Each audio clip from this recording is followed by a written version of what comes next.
अस्सलाम वालेकुम। ये हमारा पहला ब्लॉग है। मैं जिस इलाके में रहता हूँ वो तालका खिपरों में है, डिज़र्ट एरिया है। यहाँ पर कुदरती 100 प्लस जो हैं झीलें हैं, जो कि बारिशों के पानी की वजह से बनी थी। अब उनमें सैलाब का पानी भी छोड़ा जाता है। तो सैलाब के पानी क्योंकि दरियाओं से आता है, तो उस हवाले से इन झीलों में मछली बहुत है। तो हमने सोचा क्यों ना जो है छुट्टियों में मछली का शिकार किया जाए, इसलिए हम निकले। एक दिन पहले हमने जो है जाल लगा दिया था एक झील में।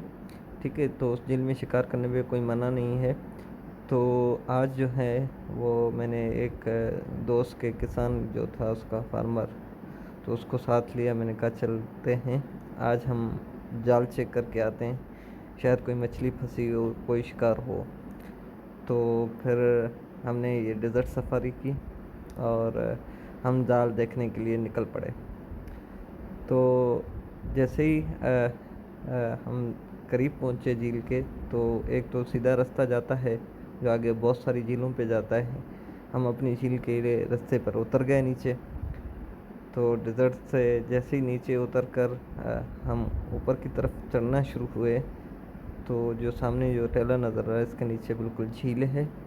ठीक है, और हम जैसे ही वहाँ झील के ऊपर अब पहुँचे, तो हमें दिखाई दिया कि जहाँ पर हमने जाल लगाया था वहाँ पर ऑलरेडी दो बंदे मौजूद थे। पता नहीं कौन थे। तो इस हवाले से मैंने जल्दी में अपनी बाइक दौड़ाई और देखने निकल पड़ा कि कहीं वो हमारे जाल की मछलियाँ तो नहीं निकल रहे।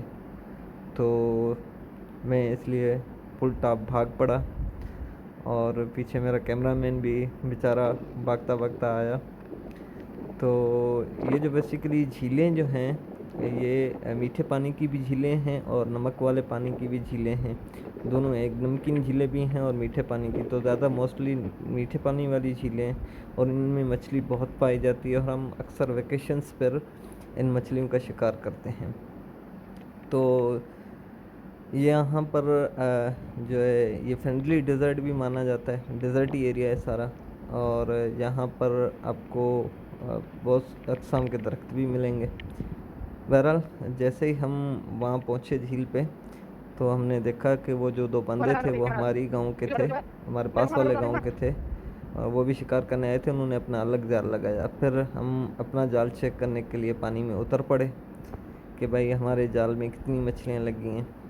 हम पहले भी आते रहते हैं और ये झील बहुत गहरी तो नहीं है, मगर फिर भी बीच में इतना पानी है कि बंदा डूब सकता है।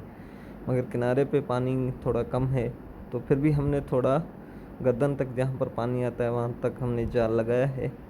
और यहाँ पर बहुत मछली है। हमें रोज़ 2 3 4 लग जाती हैं।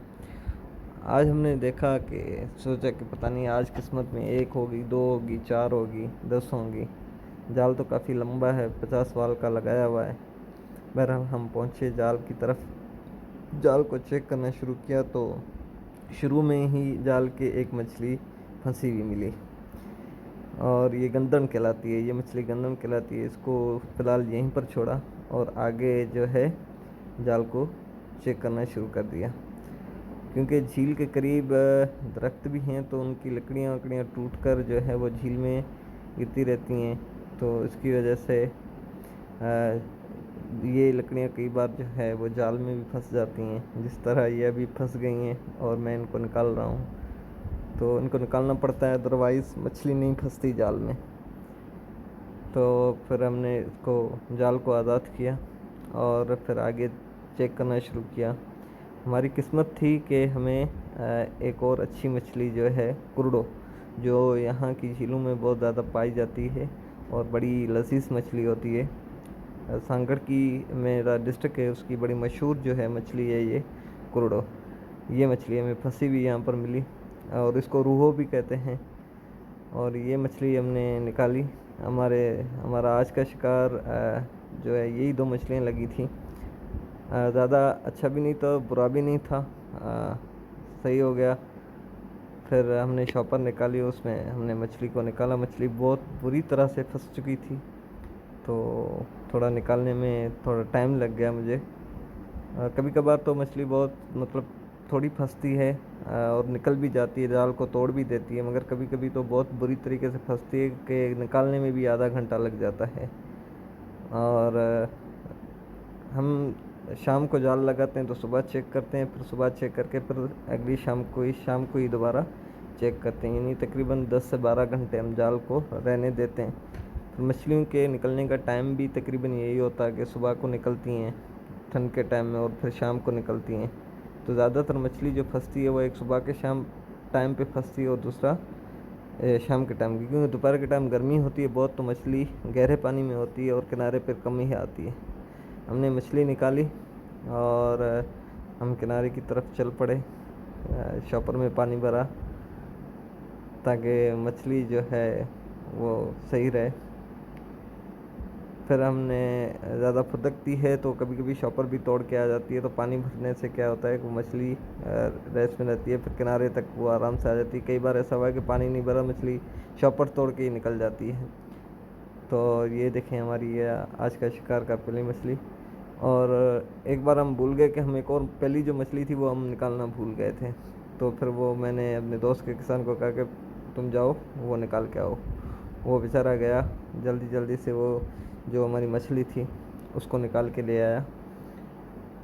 वो मछली बहुत आसानी से फंसी हुई थी, तो उसने वो जल्दी निकाल ली और वो जल्दी जल्दी से उसको निकाल के मेरे पास ले आया। हमारे पास आज का ये दूसरा शिकार था। ठीक है, तो मेरे कज़न को भी मैंने कह रखा था कि तुमने आना है झील पे, हम जाल चेक करने जा रहे हैं, अगर टाइम मिले तुम आ जाना। उसका क्रिकेट का मैच था तो हो सकता है वो आ भी जाए। तो ये देखें, ये दूसरी मछली जो है वो आ गई।